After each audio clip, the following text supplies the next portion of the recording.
Fala, Bilu! Ó! Como é que tá? Beleza? Tranquilo? Hoje eu quero te mostrar um pouco do meu processo criativo e como ele funciona na prática, cara. Desde quando eu começo a falar com o cliente, só que a gente não vai pegar essa parte de negociação até a entrega do arquivo. Eu vou focar num projeto de branding aqui, de uma marca, e te mostrar alguns dos processos que eu faço até chegar até ela. Antes de eu te mostrar, se inscreve aqui no canal, dá um joinha, compartilha com a titia e vamos para o vídeo. O primeiro ponto, cara, que é o mais importante quando entra um novo cliente para o estúdio é a gente definir a parte estratégica. Antes dessa primeira parte, eu já negociei com ele, já fechei o projeto, já disse para ele quanto vai custar, mandei proposta e toda essa parte. Então, isso aqui já é após a negociação, já é após a tratativa com o cliente. Então, se você está buscando entender como funciona essa parte, nesse vídeo você não vai encontrar esse tipo de conteúdo. Aqui eu vou participar, ou melhor, vou te mostrar qual é a parte de estratégia e confecção, utilizar a estratégia na hora do design. Beleza? Então, o primeiro ponto é a gente definir a parte estratégica do cliente. E como que a gente faz isso? Eu já tenho um framework de trabalho que eu utilizo há mais de 2 anos já e que vem me ajudando na hora de colocar o cliente em sintonia com a própria marca, com a própria empresa e com as próprias personas que essa marca vai atender, que essa marca vai conversar. Então, a gente começa trabalhando primeiro as personas. E como é que é o funcionamento dessa primeira parte? A gente começa se reunindo numa sessão mais ou menos de 2 dias de estratégia e com duração de 3 a 6 horas. Depende muito qual é a duração desse processo, porque cada cliente tem um jogo de cintura diferente um do outro. Então é difícil a gente setar que vai durar X tempo. Não, isso depende. Tem cliente que demora 3 horas, tem cliente que demora 6. A gente se reúne durante esses 2 dias e roda esses exercícios facilitadores para que a gente consiga conversar na mesma linguagem, a gente consiga se entender e consiga realizar esse material estratégico para a gente conseguir separar essas informações no futuro. Então, se a gente começa pelas personas, como que elas funcionariam? É basicamente dessa forma. E aqui eu vou abrir o meu documento estratégico que eu montei para esse vídeo, para vocês terem uma ideia. Se a empresa já funciona, ela já está em andamento, ela já vende para um determinado tipo de pessoa, é muito provável que o cliente já tenha maior facilidade na hora de responder a esses exercícios. E aqui eu não entrego para o cliente o exercício para ele responder. Não, a gente faz em conjunto. Então eu sou um facilitador dentro dessa sala, eu sou uma espécie de guia desses exercícios para que o cliente consiga se achar e consiga responder essas questões que vão surgindo. Então, o primeiro ponto é a gente definir quais são as personas dessa empresa, certo? A gente começa pela parte demográfica.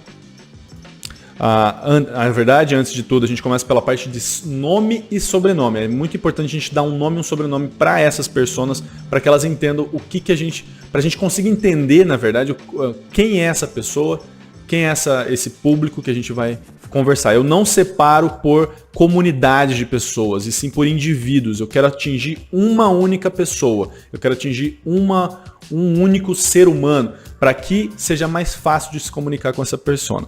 Beleza? E aqui eu uso persona, existe uma certa divergência de uso de termos, mas eu utilizo persona como uma espécie de público-alvo, tá? Então, a hora que eu falo persona, você pode entender como um público-alvo, tá bom? Por mais que eu entenda que persona geralmente é utilizado para a persona que é a marca em si, certo? Então, quais as características que essa marca vai apresentar para o mundo? Então, a gente começa pela parte de demografia, ou seja, a gente define aqui idade, salário, quantos filhos, estado civil, profissão, etc, etc. Passamos para a parte de psicografia, qual é o lifestyle dessa pessoa, no que ela acredita, ela é religiosa, ela é ateia, nenhum dos dois, quais as atitudes no dia a dia que ela tem, ela é insegura, confiante. Então a gente vai passando por essas psicografias para a gente entender de fato quem que é essa pessoa, quais que são os medos que ela tem, o que ela pensa. E quanto mais informação a gente tira, maior fica a integração da equipe nessa parte estratégica e mais fácil a gente consegue se comunicar depois. E vocês vão entender como é que funciona isso aqui, como é que a gente vai utilizar isso aqui. A gente tenta entender também os valores e objetivos, quais são as experiências e por que elas precisam, né? Qual tipo de experiência que elas precisam, o que ela espera da empresa, o que nós podemos oferecer para essa pessoa, como que a gente pode entregar da melhor forma, quando eles conseguem pagar, eles pagam à vista ou a prazo. Então a gente começa a definir esses exercícios. E é importante dizer aqui o seguinte, que a gente a gente trabalha baseado em suposições quando não temos um cliente ainda definido. Então, se você já tem um cliente definido, vai ser mais fácil de conversar, de fazer esse exercício, porque você já tem uma ideia geral de como funciona o seu público.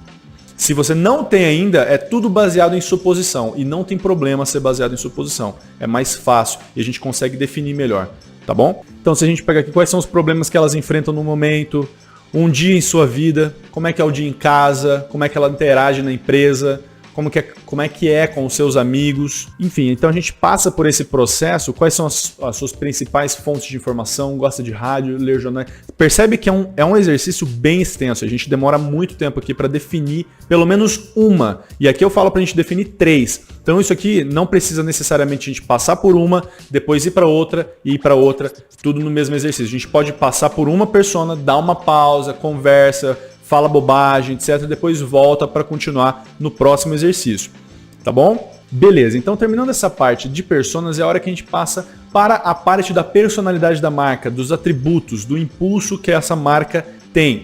E é importante a gente fazer esse exercício porque aqui a gente começa a olhar um pouco da parte interna e externa da empresa e não mais do seu público-alvo e dessas pessoas que a gente vai atender. E aqui a gente define vários pontos da marca, como cultura, o tom de voz, como que os clientes veem a empresa, ou análise SWOT. Então a gente faz vários exercícios para tentar entender isso aqui. E eu vou te mostrar mais ou menos como ele funciona agora, para você ter uma ideia de como que é esse processo. Se a gente pega aqui a segunda parte dos exercícios estratégicos, isso aqui pode não acontecer só no primeiro dia, mas sim como no segundo dia. Talvez demore até mais, dependendo de como é a interação com o cliente, e isso pode ser tanto online como offline.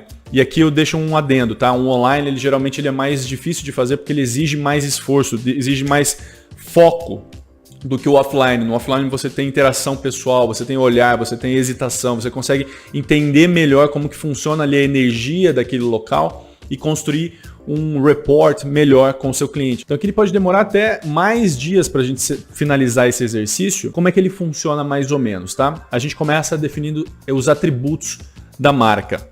Aqui a gente espera terminar em 15 minutos essa prática desses exercícios para cada uma das colunas que a gente for elencando. A gente escolhe o máximo de adjetivos possíveis para cada uma dessas colunas, e as colunas são aqui cultura, clientes, voz, sentimentos, valores e impactos, etc.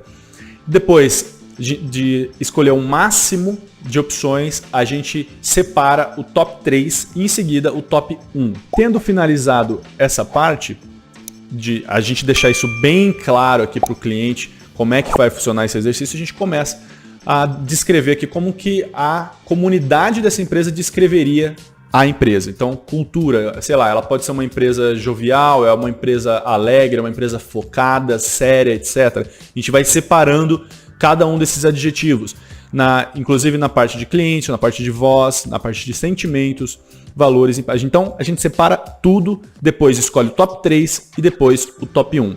Ficou alguma dúvida nesse exercício? Escreve aqui nos comentários que eu te explico tudo certinho, tá bom?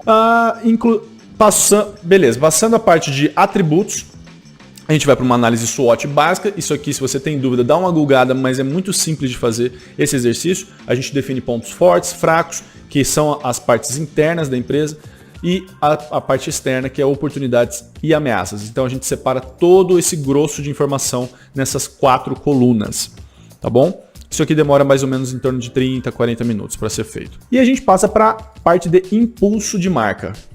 Essa parte é muito importante, é essencial que a gente consiga definir ela, cara. Porque a gente aqui define o seu porquê, o seu como e o seu o quê. É uma parte mais delicada que leva mais tempo e tem mais dúvidas na hora de realizar esse exercício. Então a gente pode escrever, reescrever e fazer uma caralhada de coisas aqui que não vão condizer com o resultado final. Então a gente tem sempre que ficar reescrevendo essas partes. A gente também define quais são os valores fundamentais, ou seja, eles devem guiar a empresa, esses valores. O que você quer mostrar para o mundo, qual que é a mensagem que você quer passar da sua empresa para os seus consumidores. E dentro dos valores fundamentais, eles têm que ser atemporais, eles não podem requerer justificativas externas, devem ser intrínsecos à existência da empresa e devem ser importantes para o funcionamento normal. Tá? Então isso aqui é só uma espécie de lembrete para que fique claro que cada um desses valores sigam esses atributos aqui. O próximo ponto é quais são as histórias que você passou e que pode contar para fortalecer a mensagem da empresa. Então aqui você pode colocar experiência de vida, você pode colocar experiência de como você começou a trabalhar, se você é um microempresário, quais foram as dificuldades que você teve no começo da sua carreira. E isso aqui é importante, porque isso aqui define melhor o tom de voz que sua marca vai ter, que a sua empresa vai ter. Quais são os propósitos? É importante deixar claro que os propósitos, como diz aqui nesse exercício, eles devem durar até 100 anos. Eles não devem ser um objetivo. Um objetivo é uma coisa que tem um período, uma periodicidade. Você começa e termina ele. Então ele não deve ser confundido com o objetivo. Um exemplo aqui que a gente tem nessa questão dos propósitos é a Disney, por exemplo. Abre aspas, para fazer as pessoas felizes. Esse propósito vai durar eternamente. Ele não tem um início, nem um meio, nem um fim. Então o propósito ele nunca é alcançável. Então é importante deixar isso muito claro, porque às vezes a gente define um propósito como um objetivo. Então, sei lá, o meu propósito enquanto designer pode ser querer mudar a percepção da empresa, ou melhor, mudar a percepção do mundo em relação ao design, mostrar como é importante. Esse é um propósito. Terminando essa parte do impulso de marca, a gente começa para a parte de diferenciação. E aqui eu vou correr um pouco essa parte, senão a gente vai passar muito tempo nessa questão estratégica. É uma das partes que mais pega quem trabalha com criatividade. Isso aqui é essencial para você mostrar para o seu cliente, para você entregar valor para ele ver que você não é só mais um fazedor, mais um tomador de ordem, tá? E eu estou pensando, e aqui eu quero que você foque atenção, volta. Isso é importante porque eu estou querendo tentar montar um projeto aqui, um curso explicando como funciona essa sessão estratégica, tá? Se você tem interesse, escreve aqui nos comentários que eu respondo em seguida, beleza? Então, na parte de diferenciação, a gente define concorrentes, qual que é a escolha, por que suas personas vão escolher você em detrimento dos seus competidores, habilidades mercadológicas, quais são essas habilidades que você possui para agradar esses clientes que você tem.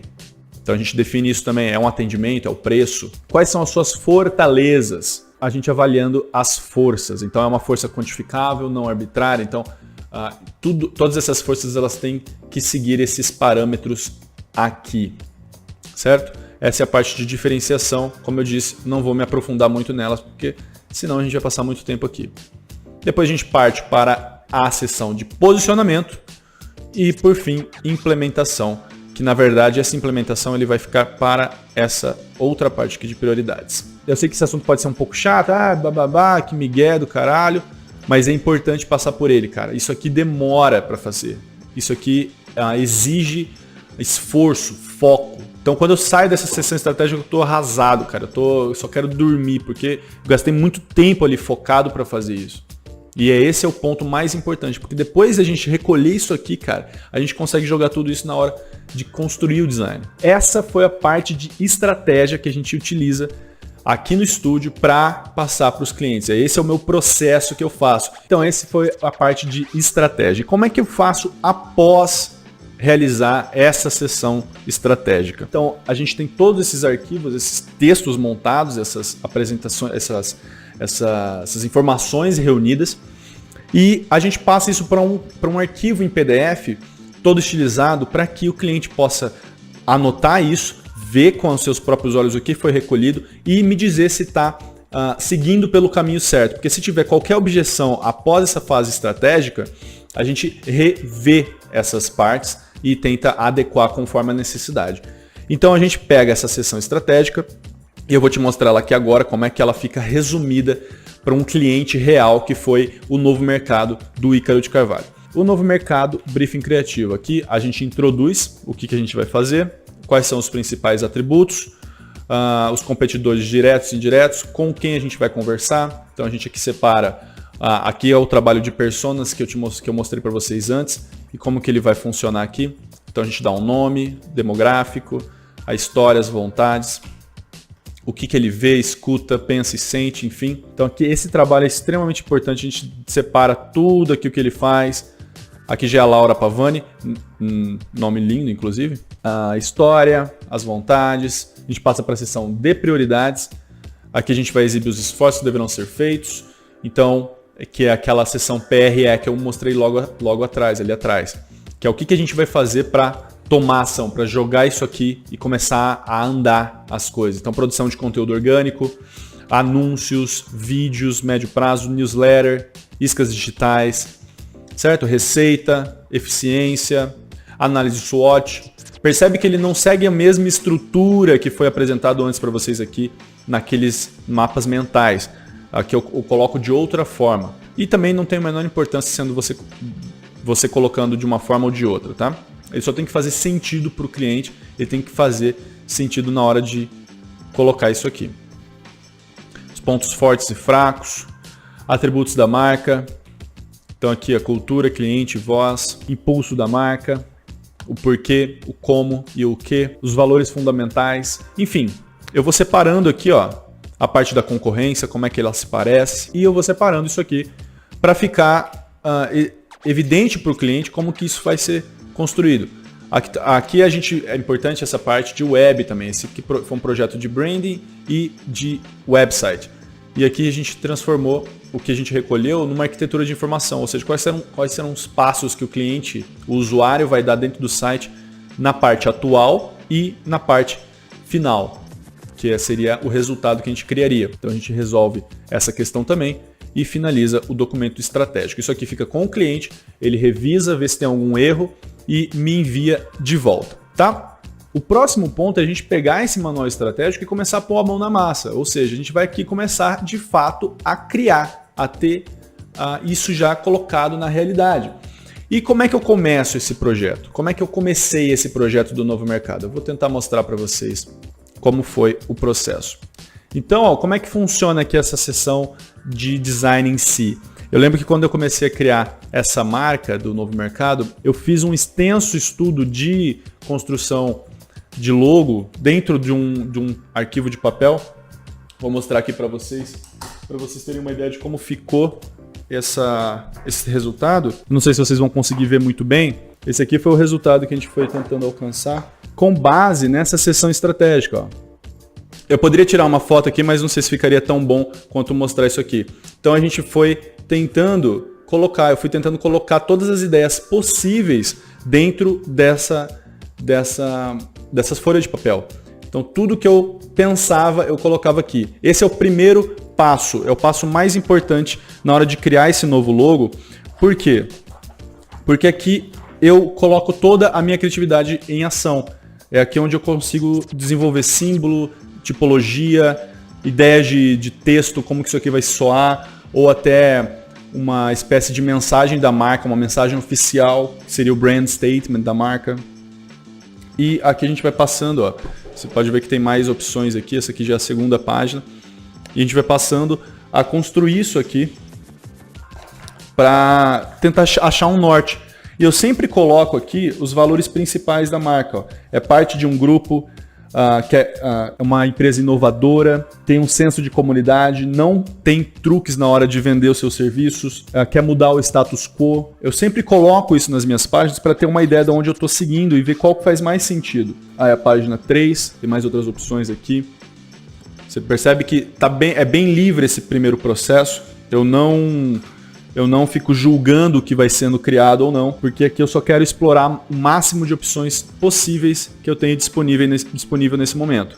Tá? Então você percebe que já vai criando alguma espécie de forma. E aqui eu finalizo o processo de sketch para passar tudo isso aqui para o computador.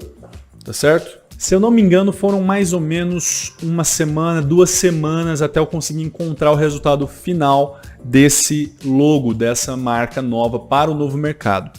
Então, após eu ter terminado essa marca e esse logo, eu não vou mostrar o resultado final aqui porque o projeto ainda não foi para o ar. Assim que estiver pronto, vocês vão saber e vão ter noção de como ficou o resultado final, tá? Após o logo criado, a gente passa isso para o cliente, ele aprova, vê as opções que foram colocadas na mesa. Detalhe importante. Antes de eu enviar para o cliente, eu coloco na minha parede, aqui no meu quadro branco, todas as opções que foram criadas no Illustrator para ver como elas se comportam, como elas se comportam em diferentes tamanhos. Eu meço com a régua mesmo, até com a parte digital, eu coloco isso tudo no papel, pode ser A4 mesmo, não tem problema, ou até papéis maiores, e testo elas em diferentes resoluções, tá? E tudo em preto e branco. Só por último que eu vou pensar em cores, tá? É tudo em preto e branco. Isso é o mais importante, cara. Você tem que testar primeiro em preto e branco para você ter uma noção, um apanhado geral de como que ela vai se portar antes das cores. Então, coloco tudo no papel A4, vou lá separando bonitinho para depois ter uma ideia mais acurada. Vou fazendo testes, ver o que as pessoas enxergam com esses símbolos e com essa representação que eu quis passar, ver se faz sentido e em seguida reviso de novo o material estratégico para ter uma noção mais acertada se é esse o caminho que vai ser seguido. Em seguida, aí eu mando para o cliente e vejo quais são os resultados que ele tem. Às vezes eu mando 2 opções, mas na maioria esmagadora das vezes eu mando uma opção, tá?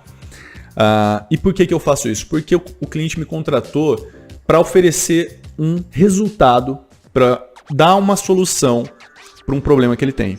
Eu não estou aqui para ficar fazendo alteração com base em gosto pessoal. A gente não está trabalhando com gosto pessoal, apesar de que existe o coeficiente de gosto pessoal e de qualidade de design. É óbvio que existe. Mas a gente está resolvendo uma solução para curto, médio e longo prazo. Essa é a solução que foi criada para esse objetivo, certo? E a gente coletou tudo isso antes, a gente passou por essa fase extensíssima estratégica para chegar nesse resultado, beleza? Criada a marca e apresentada para o cliente, depois de ele ter aprovado essa marca, a gente parte para as outras peças gráficas. Agora, muito forte, né? Tem a questão das redes sociais, a gente parte para os materiais complementares, banners, flyers, cartões de visita, etc, etc, etc. Anúncios para as redes sociais, anúncios para a internet e, no fim, eu crio o manual de marca. O manual de marca eu prefiro criar por último porque eu já tenho todo um apanhado das peças gráficas que foram montadas. Pode ser que você prefira montar ele por primeiro lugar ou montar em conjunto enquanto você cria as outras peças complementares. E todo final de processo eu envio para o cliente para ele ter uma noção do que está sendo produzido. Porque se tiver alguma objeção, eu não recebo ela lá no final quando eu terminei tudo. Eu recebo ela durante o processo criativo e durante o processo de confecção. Tendo tudo aprovado, todas as peças foram feitas, está tudo confeccionado, bonitinho, site também criado, tudo sendo aprovado bonito. O que eu faço? Se o cliente for trabalhar com a parte impressa, o que geralmente acontece, eu já estabeleço esse valor lá atrás do quanto vai custar a minha porcentagem em cima do trabalho que eu vou ter na hora de ir para a gráfica, tá? E isso é importante, cara. Você não quer passar isso para o seu cliente, você não precisa passar isso para o seu cliente. Se você quer passar, beleza, é a sua opção profissional. Eu não acho justo com o cara, sendo que ele não tem conhecimento para tal, a não ser evidente que ele tenha, passar para ele essa função da gráfica, porque ele não tem conhecimento, ele não sabe como é que funciona o processo, ele vai ter que ficar me ligando várias vezes, ou seja, você mais um bloqueador dele continuar o negócio dele do que de fato um solucionador de problemas. Então, aqui é a parte que eu transfiro tudo isso para a gráfica, os arquivos já estão todos fechados e só mando para ele o resultado final, a prova final, etc, para a gente dar seguimento com o processo gráfico, tá? Terminando o processo gráfico, eu coloco todos os arquivos que foram criados dentro da nuvem, ou seja, eu já assino um pacote de um software dentro da nuvem virtual para os arquivos ficarem ali congregados e eu poder transferir para o cliente, mandar por e-mail, avisar ele por rede social também, se eu tiver o WhatsApp dele ou por telefone, que está tudo sendo upado e que ele vai receber o link logo em seguida. Ou seja, ele pode baixar esses materiais ou colocar ele na sua própria nuvem pessoal para que fique mais fácil dele encontrar esse arquivo depois. E, por fim, tendo feito todo esse processo, eu recebo o último pagamento, que aí depende da negociação que eu tive com ele. Beleza, Bilu? Esse foi o processo. Eu espero que eu tenha conseguido abordar ele e mostrar para você como funciona esse processo meu de criação de uma marca, nesse caso. Eu vou explanar também o processo de criação de um website, as tomadas de decisões que são feitas e a parte estratégica também. Também quero colocar vídeos aqui relacionados à parte de estratégia de negociação, o que você fala para o cliente, o que você responde quando ele te dá algumas objeções, como que você se porta em relação a ele na hora de você conversar com esse cara. Isso é uma coisa que eu acho extremamente fascinante e que ajuda os profissionais criativos, ajuda os empreendedores, os prestadores de serviço a resolverem essas situações de negociação, porque às vezes a gente é visto somente como um tomador de ordem e isso tem que mudar. Beleza, moçada, eu espero que vocês tenham gostado. Se você gostou, se inscreve aqui no canal, dá um likezinho no vídeo, compartilha com a vovó e a gente se vê no próximo vídeo. Valeu!